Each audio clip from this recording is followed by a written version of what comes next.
eh, bagaimana apakah doa dapat merubah takdir? Nah, kita berdoa setiap hari, apakah kita dapat merubah takdir?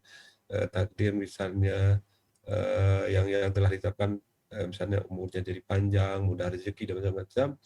Dan bagaimana supaya selalu kita mengingat Allah, Pak Ustaz? Masya Allah. Barakallahu fiik. Naam jamaah. Kalau bicara apakah doa dapat merubah takdir? Nah, ini ada dua pertanyaan. Taib. Yang satu tentang supaya kita mengingat Allah selalu ya. Taib. Yang pertama. Iya. Rasulullah Sallallahu Alaihi Wasallam mengatakan, La yaruddul qadha illa du'a. Wa la yazidu fil umri illa albir. Tidak ada yang dapat merubah takdir kecuali doa.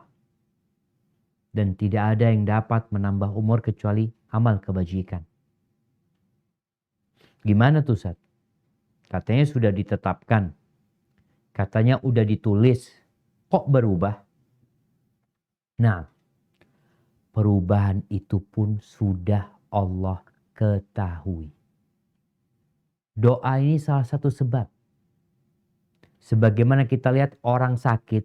Apakah orang sakit Ustaz dengan berobat bisa sembuh? Allah takdirkan dia sakit. Kemudian dia berobat. Bisa sembuh enggak? Bisa sembuh. Dan sembuhnya dia pun juga takdir Allah. Juga kehendak Allah gitu dia sembuh. Jadi kita tidak akan dapat keluar dari takdir Allah SWT. Kita disuruh berusaha. Apakah orang miskin Pak Ustadz?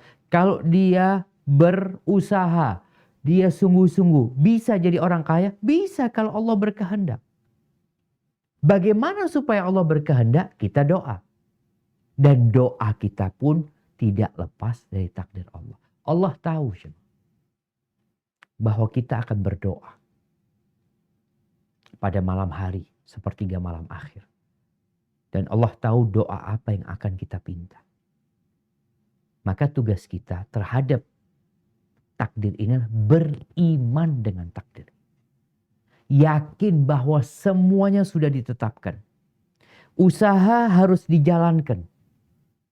Berkaitan dengan kepingin sehat, ya orang olahraga, makan, kemudian dia menghindari hal-hal yang menyebabkan dia sakit. Tapi terkadang orang ini sudah olahraga, udah menghindari, dia sakit juga tetap. Ya udah takdir Allah. Tugas kita berdoa lagi, minta sama Allah supaya disembuhkan. Orang bisa nggak panjang umur Pak Ustaz? Iya, dengan terus berbuat kebajikan. Berbakti kepada orang tua, menyambung silaturahim.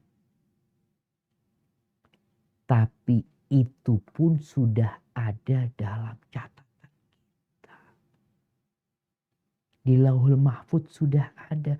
Fulan ini umurnya akan sekian. Ketika Nabi Adam alaihissalam ditampakkan kepadanya semua anak keturunannya. Beliau melihat salah satu anak keturunannya itu ada yang cerah jidatnya. Nabi Adam bertanya, siapa ini ya Allah? Kata Allah, hada min dzurriyyatik. Namanya Daud. Berapa umurnya dia yang kau beri? 60 tahun katanya. Ya Allah tambahkan umurnya 40 tahun supaya jadi 100. Kata Allah enggak. Kecuali yang kau ambil dari umurmu kau berikan kepada dia. Ya Allah berikan kepada dia dari umurku. Subhanallah. Itu pun kejadian sudah ada dalam catatan Allah Azza wa Jalla. Sehingga tugas kita ingat beramal. Udah beramal terus. Disuruh berdoa. Disuruh silaturahim. Jadi jangan kemudian ada orang yang beriman dengan takdir dalam urusan akhirat. Tapi nggak iman bertakdir dalam urusan dunia. Ada yang mengatakan engkau nggak bakal kaya kalau nggak bekerja. Orang bekerja itu pasti kaya. Enggak loh. Ada orang bekerja dari pagi sampai sore, capek, lelah, nggak kaya-kaya. Ada orang santai, kaya. Semua udah ditetapkan.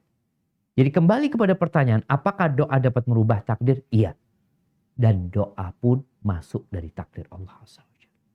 Makanya ada orang yang nggak bisa berdoa aja. Umar bin Khattab radhiyallahu anhu mengatakan, Inna la nahmilu hammad ijabah. Kita itu nggak kepikiran dengan masalah doa dikabulkan, kapan dikabulkan. Kita nggak terbebani dengan hal itu karena Allah janji, ud'uni astajib lakum, mintalah kepada aku pasti aku kabulkan.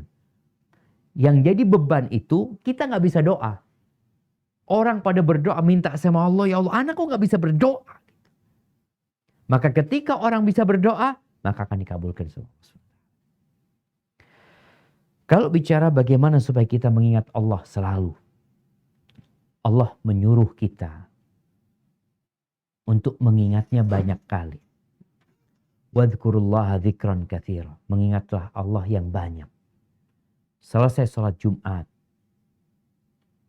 Allah memerintahkan kepada orang-orang itu untuk keluar dari masjid sudah. Sudah selesai sholat Jumat, fa idza qudiyatis shalah fantashiru fil ard. Silahkan kalian bertebaran di muka bumi ini, cari rezeki, wabtaghu min fadlillah. Allah mengatakan wabtaghu min fadlillah. Carilah karunia Allah. Jadi supaya kita senantiasa mengingat Allah ketika keluar dari masjid. Biasanya kita kalau di masjid ingat sama Allah. Sholat. Setelah sholat kita berzikir. Keluar dari masjid, pertama engkau lakukan. Keluar dari masjid, baca doa. Baca bismillah. Minta sama Allah. Allahumma salli ala Muhammad. Allahumma gfir li dhunubi waftah li abwaaba fadlik. Bukakan buat aku pintu-pintu karuniamu. Artinya kita keluar dari masjid sedang mau cari karunia Allah. Sehingga engkau di tempat kerjamu, engkau di pasar, dimanapun, engkau ingat aku sedang mencari karunia Allah. Ini kaitannya dengan takdir. Semua sudah ditetapkan sama Allah. Allah nyuruh aku minta sama dia. Aku yakin Allah maha pengasih, maha penyayang. Sehingga orang ini gak bergantung sama dirinya. Gak congkak. Gak akan mengatakan, oh karena aku dokter, karena aku pinter, karena aku... Kau siapa? Kalau Allah gak berkehendak, engkau gak akan jadi dokter. Kalau Allah gak berkehendak, engkau gak akan ada di tempat itu. Jadi semuanya ketika keluar dari masjid, kita mau cari karunia dari Allah. Allah yang kasih. Wadhkurullaha katsiran. Lalu Allah katakan, ingatlah Allah yang banyak. Jadi ketika kita berangkat ke pasar umpamanya, jangan lupa untuk doa masuk pasar. Ketika kita buka pakaian, pakai baju, masuk rumah, naik kendaraan. Ingat baca doa naik kendaraan. Ketika engkau makan, minum, baca bismillah. Selesai makan, minum, alhamdulillahilladzi at'amani. Terus karena semuanya itu adalah nikmat Allah. Jadi kita nggak akan pernah lepas dari nikmat Allah. Sehingga tuntutan kita untuk mengingat Allah selalu itu hal yang wajib. Tapi manusia kadang-kala lupa. Oleh karena itu diingatkan. Sehari 5 waktu. Allahu Akbar, Allahu Akbar. Diingatkan lagi. Tadi habis sholat Jumat, asar nanti. Ya dia lupa. Dia ngobrol sama kawannya, diingatkan lagi waktu asar. Nanti dia mungkin olahraga atau apa, diingatkan lagi ada waktu maghrib, diingatkan lagi ada waktu isya, subuh juga seperti itu. Sebelum tidur jangan lupa baca doa. Sebelum tidur, bangun tidur. Amalkan tuh. Alhamdulillahilladzi ahyani ba'dama amatani wa ilaihin nusyur. Jadi tatkala kita selalu mengamalkan apa yang diperintahkan Allah dan Rasulnya, insya Allah kita nggak akan lepas dari mengingat Allah. Kenapa? Karena kita selalu berada dalam nikmat Allah SWT. Hadza wallahu a'lam bishawab. Selalu